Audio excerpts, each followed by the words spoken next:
eu queria falar um pouco mais com a doutora Mari, aproveitar essas especialistas aí.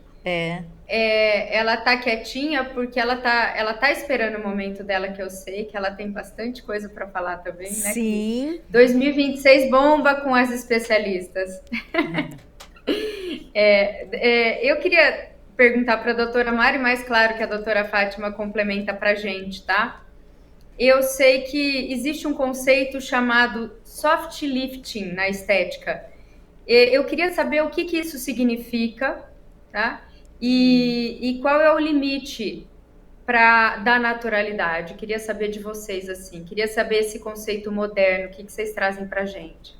Eu não Então, sei falar sobre ele, tá? aham, sabe sim. Ó, o soft lifting nada mais é do que o assunto sobre naturalização. Então, hoje, o que nós temos de procura é uma harmonização natural. Como assim uma harmonização natural? Nós já estávamos conversando com a doutora Fátima aqui no primeiro bloco, a questão de buscar a regeneração, de montar um protocolo muito bem alicerçado para que nós não venhamos de perder a naturalidade anatômica daquele indivíduo. Então, quando eu falo de soft lifting ou de naturalização, é respeitar a anatomia de cada um. Tá?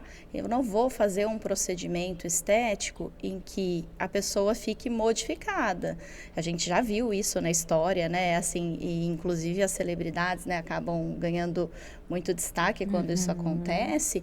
Hoje as pessoas têm medo disso, né? Então, a maior parte das pessoas, daqui a pouco a gente vai falar um pouco também sobre esse limite, né? A maior parte das pessoas, quando procuram para um procedimento de harmonização, elas perguntam: eu não vou ficar redonda, não, né? Nossa, eu não vou ficar muito congelada, igual você estava mencionando há pouco, né? Até mesmo para a toxina botulínica, hoje as pessoas querem um movimento de sobrancelha, que é uma face com maior mobilidade, sem ficar congelado ou estático. Então, esse procedimento, né, na verdade, o conjunto desses procedimentos vai respeitar a anatomia de cada um, o seu biotipo, o quanto eu posso, né, espessar aquela derme ou até mesmo, como a gente já falou, preencher. Então, existe um limite para esse preenchimento para diferentes regiões. O uso muito consciente do preenchedor, com a sua reologia própria, sua característica própria para cada região também é um ponto importante para a naturalidade, tá? Então, o soft lifting, ele entra no limite da anatomia individual. A pessoa ela vai ter um ar de descanso, ela vai ter uma pele mais revitalizada, rejuvenescida, mas hoje ninguém quer mais que as pessoas percebam que foi feito algum procedimento estético, né? Então, esse seria o eixo aí. Ah, legal. Porque eu achei que fosse algo totalmente diferente. É um termo para dentro do que a gente É um está termo para falando. naturalização. Porque nós trouxemos Legal. uma Então, doutora, né, Eu Gi? E vi. ela falou de lifting cirúrgico, né? Mini lifting, né? Aham. Aí a gente. eu achei que fosse uma técnica muito específica. Sim, sim. Não, é um termo que E tem na sido verdade usado. está dentro do que a gente falou, né? E gostei, porque eu acho que as clínicas, para quem tem esse profissional de excelência, pode usar esse termo. E Legal, gostei. tendência, né? A Dica, gente é está uma falando o que, dica, que vai hein? acontecer em Tendência. 2026. Doutora Mariana trouxe um termo novo. Dentro da parte É, cirúrgica, esse termo existe, tá, Gi? Muito provavelmente por isso você Legal. associou, tá? um Mas na soft estética lift. também já tem É. sido usado, né? Que é um lifting É, suave, sutil, sim. leve, uma coisa dentro daquilo que a gente tem nos procedimentos estéticos. O Mari, nessa Porque os natura. procedimentos causam, né? Desculpa, Isso, Cris, a gente está com um Imagina. time um pouco diferente. Sim, imagina. é isso. Pode terminar, Gi, pode terminar. Não, não, é que realmente a gente não fala só de um lifting cirúrgico, né? A gente promove lifting em várias técnicas utilizadas na estética, né? Por isso que a gente Perfeito. pode utilizar esse termo, sim, Sim, tranquilamente, perfeito. né? Ditando tendência Tá aqui, o joia. nosso objetivo era essa mesa redonda justamente para chamar a atenção dos profissionais que seguem a gente e dizer, olha, vocês estão antenados, vocês sabem o que vai acontecer agora em 2026? Por isso as especialistas, né? Mari, na sua opinião, o que você considera importante para essa naturalização? de procedimento, de raciocínio clínico? Sem dúvida nenhuma, a ordem dos procedimentos importa, né? Porque trabalhar de dentro para fora, com viés regenerativo, com o viés do estímulo do colágeno, da elastina. Então, essa naturalização ela é construída a médio prazo, nunca a curto prazo. A médio prazo. A associação dos aparelhos, né? Então, e aquilo que eu já mencionei anteriormente, respeitar a anatomia e o biotipo, os traços de cada um, né? Ninguém quer ter a sua feição alterada. Nós queremos rejuvenescer, na verdade, nós entendemos que vamos envelhecer, mas nós queremos envelhecer da melhor forma, né? Então, a naturalização, ela entra aí dentro dessa ideia. E quando a gente fala de naturalização, eu reforço e trago uma figura muito icônica dessa naturalização, que é a Elô Pinheiro, a garota de Ipanema. A gente começou o nosso Beleza na Lata, né, Gia, algum tempo atrás, falamos dela em vários episódios e ela ressurgiu agora esse mês, vários profissionais da estética, da harmonização, repostando um vídeo onde ela aparece naturalmente linda. Então, assim, é uma construção, né?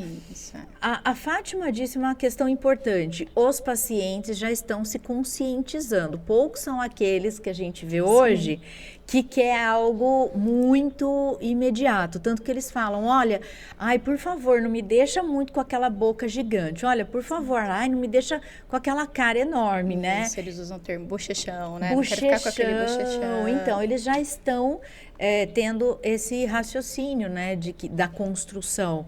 E para essa naturalização, Mari, você já esteve aqui conosco falando do ultrassom micro e macro focado.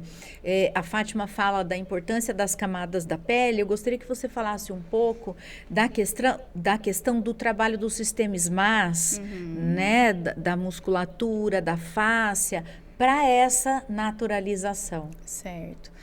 Na realidade, ela é a única tecnologia que vai chegar no sistema músculo-aponeurótico superficial. Então, na região superficial ali da musculatura, não existe ainda, né, nenhuma outra tecnologia que chegue tão profundo quanto o ultrassom macro e microfocado. Por isso, ele é conhecido também, né, Gi, como um lifting não cirúrgico. Então, ele vai fazer aquela ancoragem muscular, aquele tracionamento, mesmo porque no SMAS nós temos ali, recobrindo a face, a fibra de colágeno, fibra de elastina, né, uma série de substâncias na transição muscular para a pele que vão ser estimuladas com esse ultrassom microfocado. Uma outra coisa também interessante para o processo de naturalização que a doutora Fátima já trouxe no primeiro bloco e eu gostaria de mencionar é sobre a questão dos bioestimuladores dentro da estética regenerativa. Existe um estudo bem recente de 2024, em que foi sequenciado o RNA dos pacientes que receberam PLLA e de pacientes que receberam a hidroxiapatita, né? O que foi observado? Que o PLLA, além do estímulo do fibroblasto para a produção de colágeno e elastina, ele consegue estimular e ativar genes que vão atuar no tecido adiposo da derme. Então, o tecido adiposo da derme, que fica principalmente em volta dos folículos pilosos ali, ele tem um papel importante, regenerativo, cicatricial, liberando mediadores químicos e fatores de crescimento para o tecido, para a derme, tá? Além disso, esse tecido adiposo dérmico serve de estoque, digamos assim, de uma maneira mais simples, de estoque de energia para os fibroblastos dérmicos. Então, ao aplicar o PLLA no paciente, eu não estou só estimulando colágeno e elastina, eu estou estimulando regeneração adipocitária da derme. E que também promove sustentação do tecido, né? Sustentação, né? Então, preenchimento, porque a gente usa muito o termo bioestimulador, mas na realidade eles são preenchedores de média duração. Esse colágeno, essa elastina que está sendo produzida aí no bioestímulo vai durar de 18, às vezes até 24 meses, dependendo do bioestimulador que é utilizado. Então, entra também muito, né, nesse eixo da estética regenerativa. Eles têm esse poder também de ser volumizador, né? Tanto para face quanto para uma questão aí para tratamento corporal, né? Então, ele consegue dar essa entrega também. Então, e para quem tá gordinha, vocês têm que deixar claro que existem produtos específicos para cada biotipo.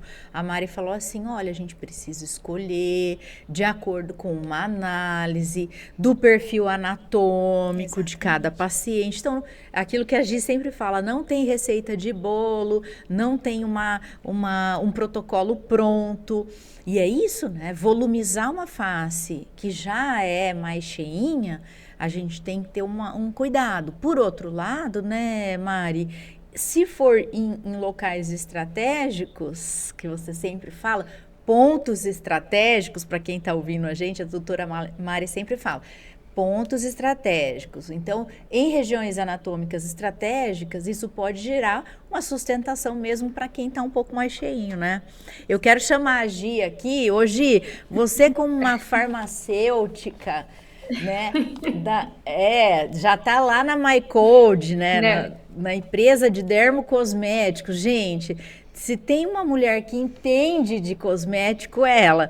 E aí, a Mari tinha colocado uma observação aqui sobre os cuidados diários e a prevenção.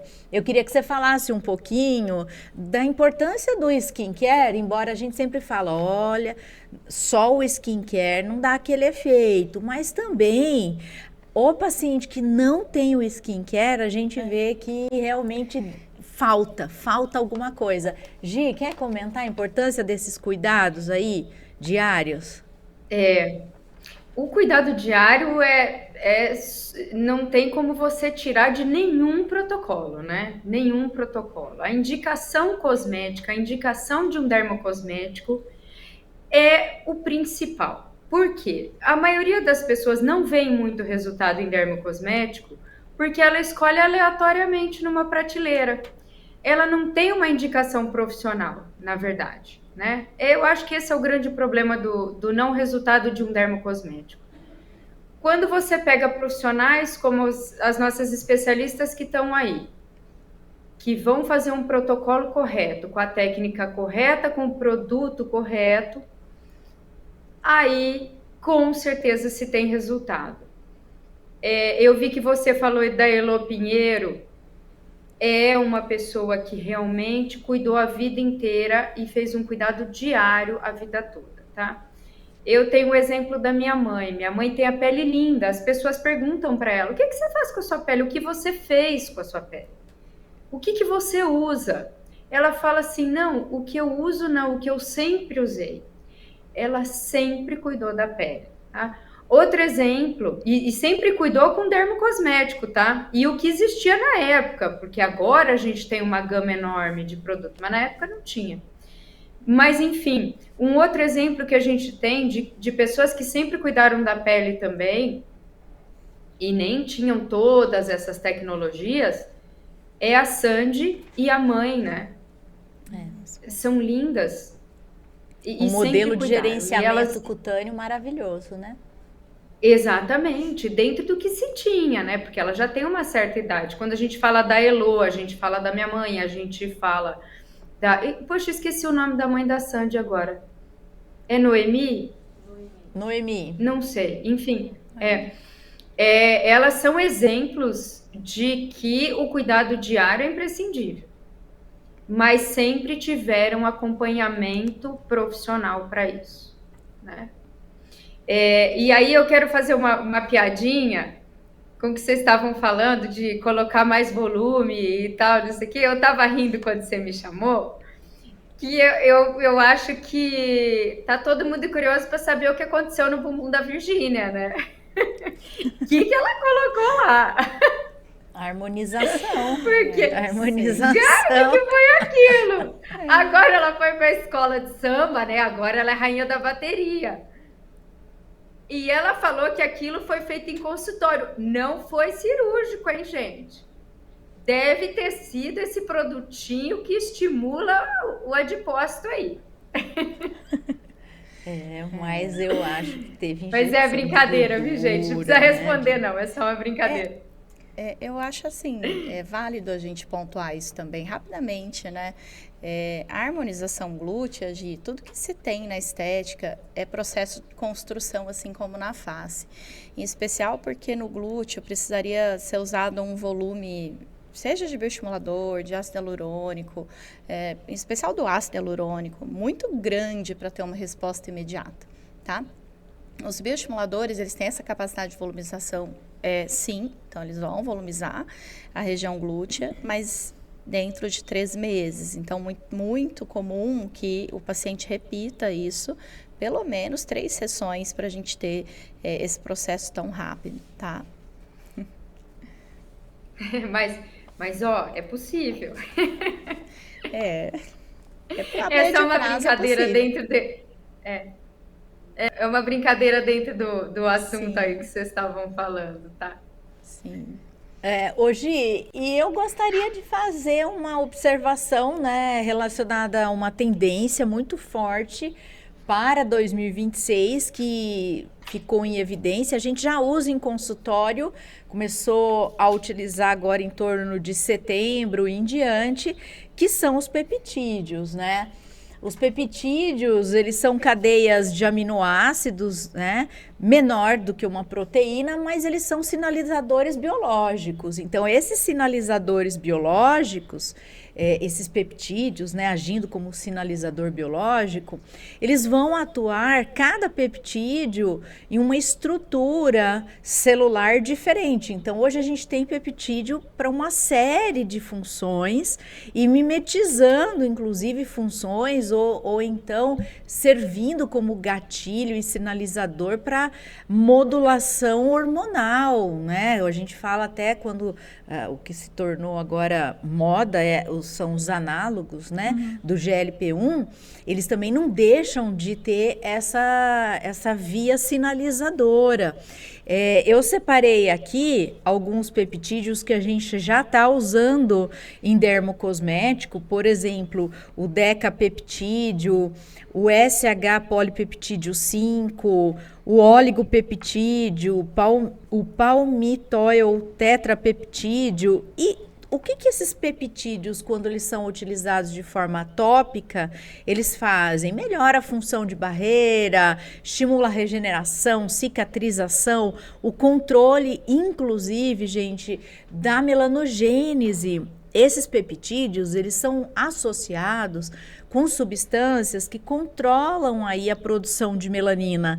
Então, dá para se ter uma uniformização do tom de pele. Então, eu acredito que uma tendência muito forte para 2026 são os peptídeos injetáveis, não injetáveis, como sinalizadores ou como produtos de uma substância que foi injetada. Eu acho que o profissional precisa estudar mais sobre, né? Exato, Cris. É mais ou menos isso que eu falo quando não se tem indicação, sabe? A gente tem produtos aqui, a gente tem o Matrixil, a gente tem produtos, tem peptídeos dentro de uma formulação e que de repente as pessoas não sabem usar, né? Então precisa de uma indicação realmente. Mas hoje nossos produtos comerciais têm peptídeos já, sabe? E não é um produto caro por ter isso. É um produto que qualquer pessoa pode usar. E inclusive, uma observação com relação ao processo inflamatório. Embora nós façamos inflamações, né, no tecido cutâneo, a gente sabe que modular, moderar, não deixar essa inflamação tão intensa faz com que eu não tenha a produção de metaloproteinase, que são enzimas que podem degradar o colágeno, elastina, dificultando o pro-aging, o rejuvenescimento. Então, até nisso, os peptídeos, eles podem ajudar na nossa estética regenerativa, né? No envelhecer bem. Mantendo a A naturalidade, gente né? tem que Muito.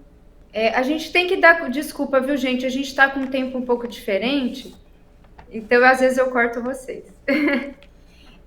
A gente tem que pensar no básico às vezes, né? Nunca deixar. Por mais que a gente fale, a tendência é 2026, o que é moderno, tem coisa que nunca vai deixar de ser prioridade.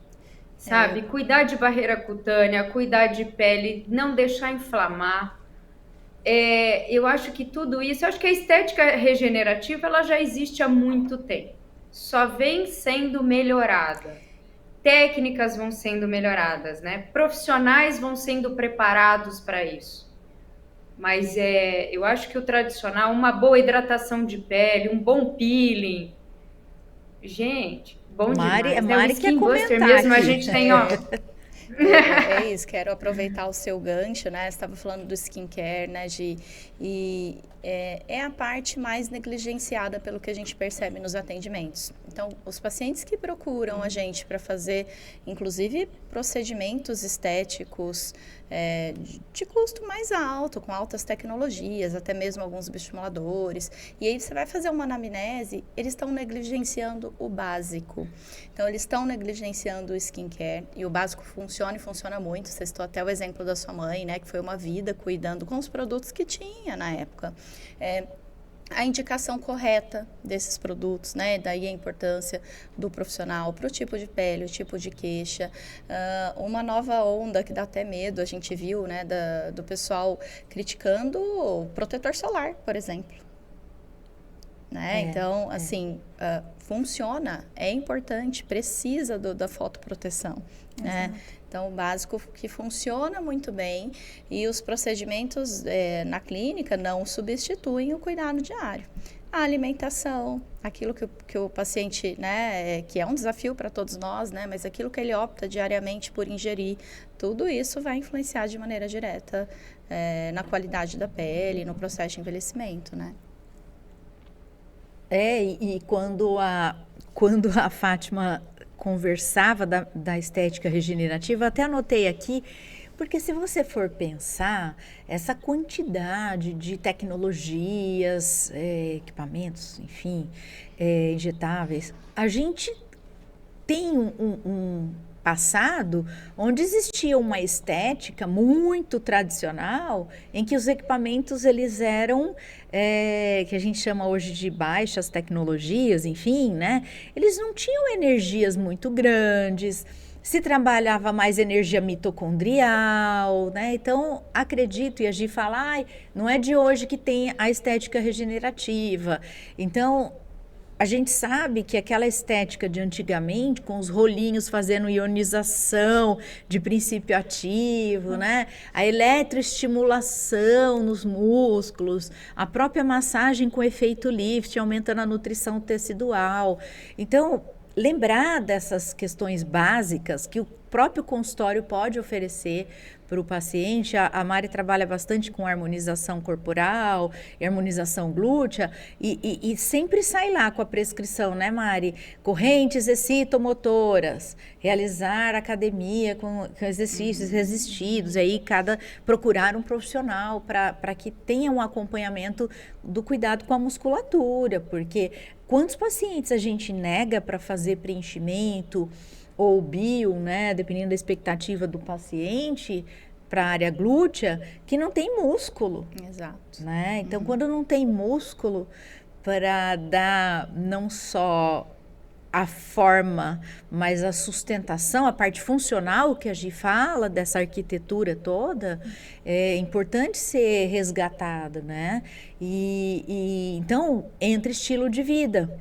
Que entra o que a gente está falando, né, Gi, do beleza metabólica, quer dizer, tudo é o metabolismo, nas fases que o indivíduo está da sua vida, o que ele consome, o meio extra, né, o ambiente que ele frequenta, isso tudo faz diferença. Aí, Gi. Gente, eu vou anotando tudo aqui. Papel e caneta na mão. Eu sempre falo isso nos episódios. Gente, papel e caneta na mão. Até a gente tem. Eu não sei como é que tá nosso tempo, porque eu tô aqui do outro lado. Eu já queria falar alguma coisa aqui, um apanhado do que eu tirei desse episódio, né? Quando a gente fala de tendência, o que muda para mim, assim, na minha visão, tá? Essa questão da volumização a gente já falava, a gente veio falando o ano todo, isso tudo a gente veio falando. O que muda para mim é o profissional, é a visão profissional, é o profissional agora de excelência, sabe? Que eu vejo vocês como especialistas mostrando pra gente nesse episódio, sabe? Eu vou até ler o que eu anotei aqui, tá? Eu acho que vocês destacaram que dominam muito a anatomia profunda, isso é importante. A fisiologia no envelhecimento. Ai, desculpa, gente, tocou aqui, peraí.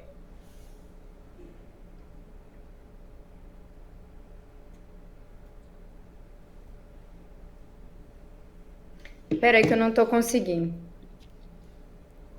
Deixa eu voltar aqui, Nós perdão. estamos te vendo, tá, Gi? E o som pra gente. Pra Estão me gente, vendo? Vou voltar a gente aqui, nem então. ouviu tocar. Tá, não, deu um bug aqui no meu sistema. Ó, então vou voltar. Vocês dominam muito essa questão de anatomia profunda, né? A gente vê muito curso hoje falando da questão de cadáver fresco, estudo em cadáver fresco, para dominar de fato essa anatomia. O profissional tem que pensar nisso. A questão que vocês falam muito da fisiologia do envelhecimento, né? As propriedades reológicas dos preenchedores, a doutora Mara falou também pra gente, né? E esse raciocínio clínico, quando vocês duas falam sobre em que momento eu faço cada abordagem, né? E outro dia eu li assim, gostei muito, anotei, que fala assim, mais do que saber injetar, é saber quando não injetar. Esse eu acho que é o principal. Antigamente a gente tinha os cursos que só se ensinava a injetar. Onde você injeta, como injeta, a quantidade é isso, isso, aquilo. Hoje não. Hoje você tem que saber quando não injetar. O injetar é por último, né? Agora a gente tem que saber o que a gente precisa fazer nesse paciente. O que a gente fala da engenharia, né?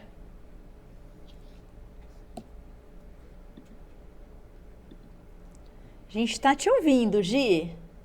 Tá, não, era isso aí que eu queria falar. Pode continuar, eu vou ver se eu me organizo aqui de novo. Ah, então tá. Bom, pessoal, espero que vocês tenham gostado aí, né, sobre toda essa temática que a gente trouxe aqui, relacionado às tendências, inovação, o que a gente espera para 2025, até compartilhar um pouco dessa experiência que as nossas especialistas trouxeram aqui, e a gente espera que vocês tenham gostado, aprendido, e sempre deixa aí os seus comentários, chama a gente no direct, nas nossas mídias, porque a gente prepara sempre os episódios para vocês, trazendo aí os convidados. Meninas, quero agradecer a presença de vocês, né, a convivência abençoadíssima que é no nosso dia a dia, mas fica aqui também a minha admiração pela profissional que vocês são e pelo amor que vocês conduzem os alunos, os profissionais e principalmente os pacientes, né? Muito obrigada, Cris, todas vocês que estão aqui presentes. Foi de grande valia essa participação, onde a gente conseguiu debater aqui tudo sobre a modernidade, né? O que vem a ser tendência aí, né? Continuar aí para 2026. Então, para mim, foi de grande valia. Muito obrigada. Obrigada, Cris. Obrigada, Gi, mais uma vez pela oportunidade. É sempre muito gostoso estar com vocês, trocar e crescer junto, né? Eu falo que sozinho a gente não é nada, né? A gente precisa uns dos outros para crescer, para se ajudar. E eu tenho muito isso, né? Com você sim, como minha coordenadora sim. sempre. E obrigada. Ah, que lindo. Gi, quer palavra final? Eu tenho uma palavra final assim, Cris. Hoje eu tive a sensação de estar do outro lado, né? E senti falta de estar aí, eu senti falta. E aí vou dar um spoiler do ano que vem, que a gente vai estar junto das pessoas, um pouco mais perto, né, Cris, com esse contato, visitando pessoas. É uma novidade que a gente vai trazer, depois a gente fala um pouco mais sobre isso. E a gente sai um pouquinho do estúdio, né, Cris? E a gente vai até as pessoas. Hoje eu senti a importância disso de fato, assim. Toda vez que muda um período, muda um ciclo, a gente muda também. Então, para 2026, nós vamos vir com um novo formato, mais dinâmico, mais realista, mais próximo das pessoas. E eu acho que vocês vão gostar do que a gente está preparando aí para 2026. Eu convido você a compartilhar esse episódio, teclar aí no sininho, curtir, porque toda vez que você curte, compartilha, melhora o nosso engajamento e faz com que a gente apareça para mais profissionais que precisam muito dos conteúdos que essas pessoas maravilhosas que vêm no nosso podcast, né, vêm trazer para vocês. E agradecer por mais um ano, mais momentos que a gente esteve juntos, aí construindo Beleza na Lata, que tem como objetivo falar real, as tendências, novidades e o que acontece no mercado da saúde estética. Esse foi mais um episódio onde nós estamos muito felizes e gratas. E um grande abraço, um beijo, até o próximo episódio. Até mais. Obrigada, tchau, gente. tchau. Tchau, tchau.